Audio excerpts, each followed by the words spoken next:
अस्सलामुअलैकुम। महकमा मौसमियात ने कराची में मौसम सरमा की पहली बारिश की पेशनगोई कर दी। कराची में बारिश कब होगी, सर्दी में इजाफे का इम्कान, माहिरीन ने खबरदार कर दिया। क्या आप हालात हाजरा से आगाही हासिल करना चाहते हैं? खबर के पीछे छुपे असल हकाइक जानना चाहते हैं तो अभी सब्सक्राइब कीजिए जिलमिल पाकिस्तान को और साथ ही घंटी के निशान पर क्लिक कर दें। आपको बताते चलें कि शेर कायद में 30 दिसंबर को मौसम सरमा की पहली बारिश का इम्कान है, जिसके बाइस सर्दी की शिद्दत में मजीद इजाफा हो सकता है। महकमा मौसमियात का कहना है कि कराची का आज कम से कम दर्जा हरारत 13.7 डिग्री सेंटीग्रेड रिकॉर्ड हुआ। कल कम से कम दर्जा हरारत 12 से 14 डिग्री सेंटीग्रेड रहने का इम्कान है।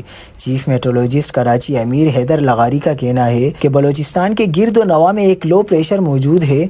मगरिबी असरात के सबब बनने वाली इस सरगर्मी के कराची पर असरात मुरतब हो सकते हैं। उन्होंने कहा कि ज़्यादा इम्कान ये है कि यह सिलसिला आगे बढ़ जाएगा, ताहम दूसरे इम्कान के नतीजे में कराची में मौसम अबरालूद और हल्की बारिश का इम्कान रहेगा। अगले 24 घंटों में सूरत हाल ज़्यादा वाजी होगी।